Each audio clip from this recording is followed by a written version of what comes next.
Selamat datang di Beetle Channel, semoga kita bahagia. Jangan lupa subscribe, like, komen dan share agar channel ini semakin berkembang. Terima kasih. Pembalasan dendam, Bab 4. Saat jam tangan ini pertama kali diperkenalkan, ia mendapat banyak perhatian karena desainnya yang sangat mewah dan indah yang juga tidak terkesan seperti orang kaya baru. Jam tangan ini harganya di kisaran jutaan, namun tetap sulit didapat. Ginanita Adiwijaya sedikit linglung saat melihat jam tangan ini. Dia pernah berkembang pada puncaknya juga, mencurahkan seluruh hati dan jiwanya untuk menciptakan surga yang unik. Pada saat itu, PARADISES hampir menjadi simbol kekuasaan dan status di kalangan pejabat berpengaruh di negara Wakanda. Ini adalah target yang diperebutkan oleh orang-orang kaya dan berkuasa. Sayangnya, dia cukup bodoh untuk memberikannya demi cintanya. Dalam kehidupan sebelumnya, setelah PARADISES jatuh ke tangan Arya Gandawangsa, itu menjadi mesin penghasil uang murni. Ini meluncurkan serangkaian seri perhiasan murah dan bergerak cepat. Pada akhirnya, surga jatuh dari kejayaannya dan menjadi bahan lelucon di mata orang kaya dan berkuasa. Ia kehilangan jiwanya. Ginanita Adiwijaya diam-diam mengepalkan tangannya. Dalam hidup ini, dia tidak akan pernah mengulangi kesalahan yang sama. Adiwijaya Nayaka melihat bahwa Ginanita Adiwijaya tidak menanggapinya dan bahkan berpikir bahwa dia bersaing dengannya, jadi dia mengangkat alisnya dan tatapannya menjadi tajam. "Gina, apakah kamu tidak mendengar apa yang aku katakan?" Ginanita Adiwijaya mengangkat kepalanya dan melihat ke arah Adiwijaya Nayaka tanpa banyak rasa hormat pada ekspresinya.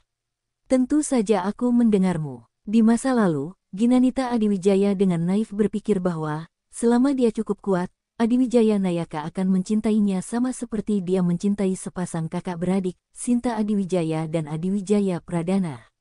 Namun, setelah melalui kehidupan sebelumnya, dia sudah tahu bahwa Adiwijaya Nayaka selalu menyukai mereka berdua. Saat itu, di bawah dorongan Arya Gandawangsa, Sinta Adiwijaya dan Adiwijaya Pradana dengan panik mengumpulkan uang dan berinvestasi secara membabi buta. Inilah alasan utama mengapa keluarga Adiwijaya runtuh. Namun, Adiwijaya Nayaka tidak hanya tidak menyalahkan atau menghukum mereka, tetapi dia juga mendatangi Ginanita Adiwijaya dan memintanya untuk meminjam uang dari Maheswara Manggala. Dia langsung meminta 2 miliar rupiah. Setelah ditolak, dia memarahi Ginanita Adiwijaya karena tidak berperasaan. Oleh karena itu, Ginanita Adiwijaya saat ini tidak lagi patuh seperti dulu pada Adiwijaya Nayaka. "Saya hanya mengatakan bahwa dia tidak punya waktu untuk bertemu orang sembarangan. Menurutku Bibi Mila tidak akan menganggap komentar umum ini sebagai serangan pribadi, bukan?" Anda melihat Adiwijaya Nayaka akan marah, Jumila Adiwijaya buru-buru memegang lengannya untuk menenangkannya. "Oh ya, bagaimana mungkin Sinta membicarakanku? Saya tidak akan memasukkannya ke dalam hati. Suamiku, tenanglah. Ginanita selalu berbicara seperti ini. Aku sudah terbiasa." Sinta Adiwijaya tidak senang sekarang. Dia menarik tangan Adiwijaya Nayaka dan menatap Ginanita Adiwijaya dengan kebencian yang marah. "Ayah, kakak perempuan jelas-jelas memarahi kami. Dia selalu seperti ini. Dia berpura-pura patuh di depanmu. Kalau kamu pergi, dia akan menyulitkan ibu dan aku." Adiwijaya Nayaka memandang Ginanita Adiwijaya dengan kesal. "Gina, jangan coba-coba menyangkalnya. Akui saja kesalahanmu pada ibumu." Saat Ginanita Adiwijaya menyaksikan keluarga ini berakting, dia tiba-tiba merasa sedih. Setelah hidup selama 2 masa kehidupan, dia selalu sendirian. Keluarganya tidak akan pernah berdiri di sisinya dan bahkan mungkin akan menusuknya dari belakang kapan saja. Menyedihkan sekali. Ginanita Adiwijaya tersenyum sinis dan menghela nafas sedikit. "Sepertinya tidak ada yang memperlakukan saya sebagai keluarga. Paman Umbara, ayo kembali." Bahkan menghadapi Maheswara Manggala, serigala tak terduga itu, dia merasa muak dengan keluarganya sendiri di sini. Adiwijaya Nayaka tercengang seolah dia tidak menyangka Ginanita Adiwijaya akan pergi begitu saja. Dia buru-buru menghentikannya. "Gina, kamu keterlaluan. Aku ayahmu. Saya hanya memberi Anda beberapa nasihat, dan Anda segera pergi dengan wajah tidak senang. Apakah menurutmu, Anda mendapat dukungan dari keluarga Manggala sekarang?" Jumila Adiwijaya berpura-pura menghentikan Adiwijaya Nayaka. "Suamiku, jangan salahkan Ginanita lagi. Dia mungkin tidak menyukai aku dan Sinta sejak awal. Jangan biarkan hubungan ayah anak retak karena kami. Mila, kamu telah menoleransi sifat buruk Ginanita selama ini. Ketika dia masih muda, saya masih bisa menganggapnya sebagai dia yang masih muda dan tidak peka. Namun, dia sudah menikah, tapi dia tetap seperti ini. Putri yang tidak berbakti ini, aku harus memberinya pelajaran dan mengubah emosinya. Mendengarkan sampai saat ini, Ginanita Adiwijaya menghentikan langkahnya menuju mobil dan sepertinya tiba-tiba teringat sesuatu. Dia mengeluarkan daftar hadiah itu dari tasnya. Karena aku adalah orang yang pemarah dan tidak berbakti di matamu, aku yakin kamu tidak menginginkan hadiah ini lagi. Ginanita Adiwijaya bersandar di pintu mobil dengan malas seolah dia tidak terluka sama sekali oleh kata-kata itu. Sebaliknya, dia membalik-balik daftar itu dengan penuh minat dan membaca sekilas item-itemnya. Menurutku kalian tidak tertarik pada hal lain. Sayang sekali lahan seluas 2000 hektar ini, apalagi ini merupakan distrik yang cukup bagus di Jalan Lingkar Selatan. Mendengar ini, Jumila Adiwijaya terkejut terlebih dahulu. Apa? Sebidang tanah di samping zona pengembangan ekonomi Jalan Lingkar Selatan. Melihat bagaimana ibunya tercengang dengan hadiah besar ini, Sinta Adiwijaya cemberut dan mengingatkan ibunya, "Bu, jangan tertipu olehnya. Yang ada hanyalah pernikahan politik antara keluarga Manggala dan kami. Mengapa Tuan Muda Manggala begitu bermurah hati padanya? Bukannya dia benar-benar menyukainya. Dia pasti berbohong." Sebelum Ginanita Adiwijaya dapat menjawab, Paman Umbara menjawab dengan dingin, "Jika Nona Adiwijaya tidak mempercayainya, saya memiliki semua prosedur hukum mengenai pengalihan sebidang tanah ini. Sekarang, sebidang tanah itu sudah atas nama Nyonya. Adapun cara Nyonya menanganinya, itu urusannya sendiri." Sinta Adiwijaya tertegun tak bisa berkata-kata dan bergumam pelan, mengapa Tuan Muda Manggala begitu baik padanya? Bahkan memberinya tanah yang begitu berharga. Paman Umbara masih tersenyum ramah, tapi ada aura samar yang tidak bisa diremehkan. "Nyonya adalah istri sah Tuan Muda kami. Adalah tepat baginya untuk memperlakukannya dengan baik. Orang luar tidak mempunyai suara dalam hubungan mereka sebagai suami dan istri." Ginanita Adiwijaya berdiri di belakang Paman Umbara dan hampir tidak bisa menahan tepuk tangan untuknya. Ketika tiba waktunya untuk diam, dia tidak akan banyak bicara. Ketika tiba waktunya untuk berbicara, dia tidak rendah hati atau sombong. Maheswara Manggala benar-benar tahu cara mempekerjakan orang. Sinta Adiwijaya masih ingin membalas, tapi dia tidak berani bertindak gegabah. Oleh karena itu, dia menatap Adiwijaya Nayaka dengan tatapan memohon bantuan. "Ayah, lihatlah kakak perempuan. Bahkan pelayan yang dia bawa pun bisa menindasku. Dia keterlaluan." Namun, kali ini, Adiwijaya Nayaka tidak memihaknya. Sebaliknya, nada suaranya sedikit melunak. "Hari ini, kakak perempuanmu seharusnya pulang ke rumah sebagai pengantin baru." "Ya, emosiku memang sedikit panas saat ini, tapi tidak ada gunanya sebuah keluarga merusak keharmonisan mereka hanya karena masalah sepele seperti itu." "Ginanita, kamu sudah sampai di depan pintu. Tidak ada alasan bagimu untuk kembali seperti ini." Pada titik ini, Adiwijaya Nayaka mengungkapkan senyuman yang ramah dan baik. "Kamu harus menelepon Manggala nanti. Dia memberi kami hadiah sebesar itu tanpa sepatah kata pun, jadi saya ingin minum-minum bersamanya." Adiwijaya Nayaka dengan jelas menunjukkan apa yang dimaksud dengan sikap seseorang bisa berubah lebih cepat daripada membalik buku. Dulu, Ginanita Adiwijaya mungkin merasa senang karena ayahnya akhirnya menghargainya, tapi sekarang dia merasa mual. Dia menyimpan daftar hadiah itu dan melirik Adiwijaya Nayaka. Dia berkata dengan tenang, "Ayah, dengarkan baik-baik, tanah ini adalah hadiah untukku, bukan kita. Paman Umbara, ayo pulang." Di bawah tatapan kaget dan kutukan marah Adiwijaya Nayaka, Ginanita Adiwijaya dengan tegas masuk ke dalam mobil. Adiwijaya tercengang. Saat Ginanita Adiwijaya pergi, dia terlihat sangat berwibawa. Namun, saat dia masuk ke dalam mobil, seluruh auranya melemah. Dia memeluk lututnya dengan lemah saat dia duduk di kursi belakang mobil yang luas. Cinta dan persahabatan adalah dua pisau yang digabungkan untuk menusuknya dengan cara yang paling fatal. Sekarang, dia bahkan tidak bisa mempercayai cinta keluarga lagi. Di dunia ini, dia hanya bisa mengandalkan dirinya sendiri sekarang. Paman Umbara tahu bahwa suasana hatinya sedang salah. Dia berbalik dari kursi penumpang depan dan bertanya padanya dengan prihatin, "Nyonya, apakah Anda baik-baik saja?" "Sebenarnya, Tuan Muda berencana untuk ikut bersamamu hari ini, tapi dia ada urusan di menit-menit terakhir. Jika dia ada di sini, tidak akan terjadi seperti sekarang." Ginanita Adiwijaya mengerutkan bibirnya untuk mengejek diri sendiri. "Meski dia tidak datang, dia sudah banyak membantu saya. Hadiah yang begitu besar sudah cukup untuk membuat keluarga Adiwijaya menderita selama 1 tahun penuh." Paman Umbara menghela nafas. "Tuan Muda berkata bahwa kami memerlukan beberapa barang yang bernilai besar untuk mendukung Anda. Dia tidak akan mengatakan itu. Itu mungkin semua idemu." Ginanita Adiwijaya tersenyum penuh terima kasih pada Paman Umbara. "Paman Umbara, kamu benar-benar orang baik."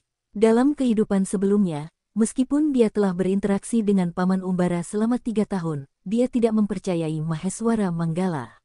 Akibatnya, dia juga lebih menolak orang kepercayaannya, Paman Umbara, dan tidak pernah memahaminya secara mendalam. Dalam kehidupan ini, matanya langsung menunjukkan atribut Paman Umbara, setia. Catatan tambahan, setia, cerdik, kecerdasan emosional EQ tinggi. Itu sebabnya Ginanita Adiwijaya mengungkapkan sikap yang lebih santai di depannya. Namun, Paman Umbara sepertinya berusaha mengalihkan kasih sayang Ginanita Adiwijaya padanya kepada Maheswara Manggala. Dia benar-benar berusaha keras untuk menciptakan keharmonisan dari pasangan tersebut. Saat Paman Umbara mendengar perkataan Ginanita Adiwijaya, dia sepertinya ingin menjelaskan sesuatu. Sayangnya, teleponnya berdering saat itu. Paman Umbara melihat ide penelepon dan segera mengangkatnya. Dia mengucapkan dengan hormat, "Tuan Muda, apakah Anda sudah selesai dengan pekerjaan Anda? Ini sudah berakhir. Bagaimana di pihakmu? Ada beberapa perbedaan pendapat. Kami sedang dalam perjalanan pulang sekarang.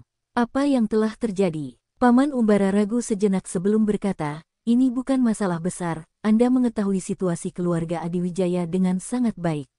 Mereka mengira Anda tidak menganggap serius Nyonya karena Anda tidak menemaninya kembali ke rumah." Nyonya menyinggung mereka dengan kata-katanya ketika dia memberikan penjelasan. Itu tidak berakhir dengan baik. Manggala terdiam sejenak sebelum berkata, "Jemput aku sekarang." Paman Umbara menjawab dengan hormat, "Ya." Ginanita Adiwijaya melihat keluar jendela dengan tatapan kosong dan menghela nafas. "Paman Umbara, bisakah kamu tidak mengajukan keluhan di hadapanku di masa depan?" Paman Umbara berkata dengan serius, "Bagaimana ini bisa menjadi keluhan? Ini untuk mendapatkan bala bantuan untukmu." "Bala bantuan?" Ginanita Adiwijaya mengerutkan kening tak percaya. "Apakah kamu yakin Maheswara Manggala tidak ada di sini untuk menambahkan garam pada lukaku?" Paman Umbara terbatuk 2 kali. "Nyonya, mengapa Anda selalu menganggap Tuan Muda begitu kejam?" Ginanita Adiwijaya terdiam dan hanya berkata, "Dia pasti luar biasa untuk bisa menjadi kepala keluarga Manggala. Tapi dia tidak melakukan hal buruk apapun padamu, Nyonya." Ginanita Adiwijaya bingung dengan kata-kata Paman Umbara. Dia memikirkannya dengan cermat. Sejak mereka bertunangan, Maheswara Manggala tidak pernah benar-benar menyakitinya kecuali ketika dia kadang-kadang menjadi murung dan marah padanya. Mereka bahkan tidur di kamar terpisah pada malam hari. Ketika Ginanita Adiwijaya memikirkan hal ini, suara lain di kepalanya segera membangunkannya. Maheswara Manggala hanya berusaha menghindari masalah yang tidak perlu. Bagaimanapun, itu hanya pernikahan kontrak. Dia ingin menjaga jarak darinya, tidak menyakiti atau mengganggunya, adapun dia juga tidak akan menyinggungnya.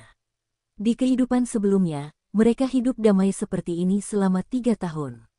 Dengan mengingat hal ini, Ginanita Adiwijaya menenangkan dirinya. Paman Umbara punya lensa filter untuk tuannya sendiri. Jika dia mempercayai kata-katanya, Ginanita Adiwijaya pasti akan jatuh ke dalam perangkap lain. Mobil itu perlahan melaju ke clubhouse pribadi kelas atas yang tersembunyi di sudut kota. Gaya arsitekturnya low profile dan berkarakter seperti gua alam yang terbungkus dalam perut gunung. Namun, desain interiornya yang mewah dan nyaman menonjolkan kemewahan tempat ini. Maheswara Manggala masih belum keluar ketika mereka tiba. Paman Umbara meminta Ginanita Adiwijaya menunggu di dalam mobil sementara dia sendiri turun dari mobil untuk mencari pegawai clubhouse. Ginanita Adiwijaya merasa bosan dan menganggap tempat ini cukup menarik. Pada pandangan pertama, terlihat jelas bahwa ini adalah tempat di mana para bangsawan menghambur-hamburkan uang mereka. Dia bertanya-tanya apakah dia bisa menggunakan kemampuannya sendiri untuk memperluas koneksinya di sini. Dia terlalu lemah sekarang. Setiap anggota keluarga Adiwijaya dan Arya Gandawangsa seperti harimau, macan tutul, dan serigala baginya. Dia tidak bisa menaklukkan Maheswara Manggala, jadi hanya angan-angan saja untuk menggunakan dia untuk menghadapi mereka. Namun, menemukan batu loncatan baru terlalu sulit. Kebanyakan pria dan wanita yang sering mengunjungi tempat ini memiliki label buruk di atas kepala mereka, seperti menggunakan cara-cara tercela, melakukan segala jenis kejahatan keji, sangat materialistis. Tidak ada satupun yang datang ke sini adalah orang baik. Pada saat ini, seorang pemabuk melihatnya dan menyingkirkan kecantikan di sampingnya. Dia menghampirinya dan berkata, "Ada hal yang bagus di sini, tapi tidak ada yang meninggalkannya untukku. Wanita cantik, berapa hargamu? Ayo bermain denganku, aku punya banyak uang." Ginanita Adiwijaya mundur selangkah seolah dia sedang menghindari wabah. Wajahnya dipenuhi rasa jijik. Ada sebuah kata besar tertulis di samping wajah pria ini. Mesum. Bagi orang yang sudah bejat, mabuk membuatnya semakin berani. Dia mengulurkan tangannya ke arah Ginanita Adiwijaya. "Sis, aku tidak menerima trik jual mahal untuk mendapatkan lebih banyak seperti itu. Apa kamu pura-pura menolak padahal kamu ada di sini?"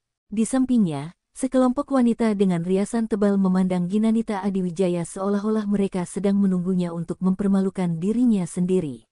Sudut mulut mereka semua tersenyum gembira atas kemalangannya. Diskusi mereka berlangsung tanpa henti.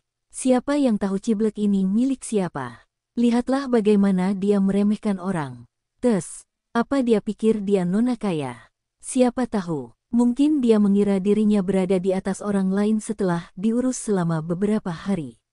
Ekspresi itu sungguh konyol. Aku bertanya-tanya betapa tidak terkendalinya dia bertindak di tempat tidur sugar daddy-nya. Hahaha, ku dengar itu untuk wanita seperti ini semakin dingin penampilannya, semakin baik dia di tempat tidur. Dia merayu pria dengan sangat baik sehingga mereka kehilangan jiwa mereka. Saat ini, beberapa wanita tertawa lebih keras.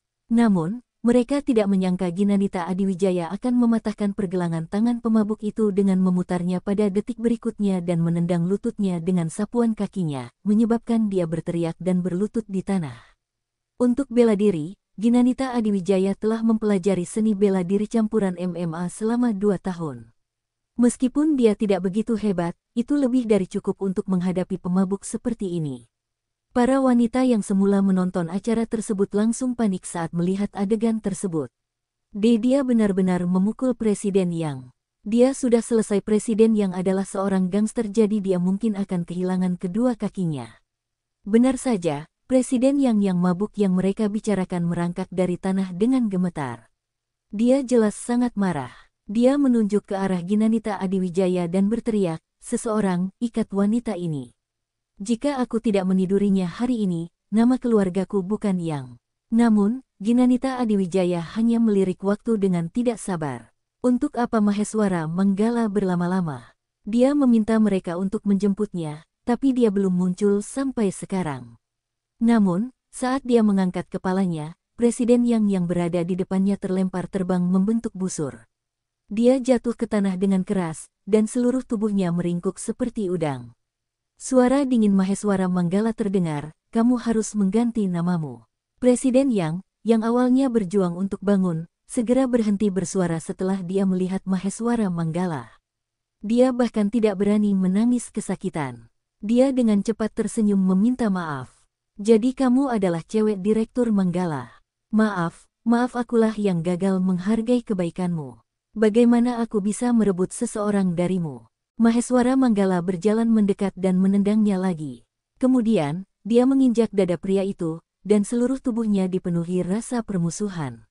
Dia adalah Nyonya Manggala. Begitu dia mengatakan ini, para wanita yang masih mengobrol dan menonton pertunjukan di pinggir lapangan ternganga. Nyonya Manggala Ginanita Adiwijaya, putri dari keluarga Adiwijaya yang pernah menciptakan merek perhiasan ternama, PARADISES. Kali ini, Presiden yang benar-benar telah memukul batu. Seseorang yang berani menantang Maheswara Manggala di kota Semarang belum lahir. Maheswara Manggala terkenal sebagai Raja Neraka berwajah besi dan kejam. Jika seseorang memprovokasi dia, dia pasti mati. Benar saja, presiden yang sangat ketakutan hingga dia langsung menangis. Dia memeluk kaki Maheswara Manggala dan memohon belas kasihan. Maafkan aku minta maaf. Saya pasti telah memakan hati beruang dan empedu macan tutul untuk berani memikirkan Nyonya Manggala. Saya benar-benar tidak menyangka Nyonya Manggala akan datang ke tempat seperti ini. Namun, Maheswara Manggala jelas tidak berniat berhenti. Paman Umbara lah yang menghentikannya. Tuan muda, masih ada hal penting yang harus kita lakukan. Tidak perlu membuang waktu untuk orang seperti ini. Selain itu, Nyonya juga tidak dirugikan. Dari awal hingga akhir, presiden yang dipukuli secara bergiliran oleh pasangan itu. Ginanita Adiwijaya juga menambahkan, ayo pergi, luka-lukanya sudah cukup untuk pulih selama 3 bulan. Saya juga tidak ingin tinggal di tempat seperti ini lebih lama lagi. Dari percakapan mereka, Ginanita Adiwijaya juga sudah bisa menebak tempat seperti apa ini. Kemungkinan besar itu adalah tempat romantis di mana orang-orang bertukar kesepakatan dengan seks. Sungguh menyia-nyiakan usaha Paman Umbara yang berulang kali mengucapkan kata-kata baik untuk Maheswara Manggala sebelumnya. Dia hampir mempercayainya. Pada akhirnya, apa yang disebut masalahnya adalah datang ke tempat seperti itu untuk bersenang-senang. Ginanita Adiwijaya mencibir dengan nada menghina di dalam hatinya. Maheswara Manggala jelas yakin. Dia berbalik, meraih tangannya, dan menariknya ke dalam mobil. Tubuhnya sedikit berbau alkohol, dan mata serta wajahnya sedikit merah, sepertinya dia juga banyak mabuk. Bahkan, dalam kondisi ini, dia tidak kehilangan ketenangannya. Dia masih berbicara dengan nada yang menusuk tulang, bukankah aku sudah menyuruhmu menunggu di mobil? Terlalu pengap di dalam mobil, karena merasa bosan, saya keluar dari mobil dan berjalan-jalan. Siapa yang tahu bisnis Anda diadakan di tempat seperti itu? Jika kamu memberitahuku lebih awal, aku akan naik taksi pulang dulu agar aku tidak berada di sini untuk memergokimu melakukan perzinahan tadi. Maheswara Manggala sedikit mengernyit. Ayah saya meninggalkan sesuatu yang penting di tangan seorang teman lamanya, saya baru saja menemukannya. Mengapa kamu menjelaskan kepadaku? Saya tidak akan mengatakan apapun meskipun Anda suka pergi ke tempat seperti itu. Tapi sebagai istri, saya akan mengingatkan Anda untuk memakai kondom dan tidak tertular penyakit. Mata Maheswara Manggala menjadi dingin saat dia meraih pergelangan tangannya. Sepertinya kamu menganggapku ke sana untuk bersenang-senang. Ginanita Adiwijaya berkata dengan tenang, kita semua sudah dewasa dan memiliki kebutuhan fisik adalah hal yang normal. Saya mengerti. Maheswara Manggala meraihnya dan menariknya ke dekatnya. Aroma whisky yang kuat menerpa dirinya, dan tubuhnya terasa panas. Ginanita Adiwijaya merasa sedikit bersalah dan ingin mendorongnya menjauh. Kamu apa yang kamu lakukan? Namun, Maheswara Manggala menggenggam erat pinggangnya. Matanya terbakar saat dia mendekatinya dan menempelkan seluruh tubuhnya ke jendela mobil. Saya memberitahu Anda apa saja kebutuhan fisik yang normal. Anda gila. Ginanita Adiwijaya mencoba mendorongnya menjauh dengan sekuat tenaga, tetapi kekuatan Maheswara Manggala luar biasa. Bahkan walau dia mabuk, dia masih bisa menekannya tanpa masalah. Maheswara Manggala menatapnya dari jarak kurang dari 10 cm tanpa berkedip. Nafas hangat keluar dari hidungnya dan menyelimuti Ginanita Adiwijaya. Ginanita Adiwijaya lemah seperti semut di depannya. 2 tahun di MMA tetapi dia tidak bisa menggunakan setengah gerakannya. Namun, dia tidak mengambil langkah selanjutnya. Dia hanya menjaga jarak sedekat itu dan merendahkan suaranya, aku tidak putus asa seperti yang kamu kira. Kemudian, dia mengulurkan tangan dan menepuk wajahnya, memperlihatkan senyuman kemenangan. Bersambung, terima kasih telah menyaksikan dan mendukung channel ini.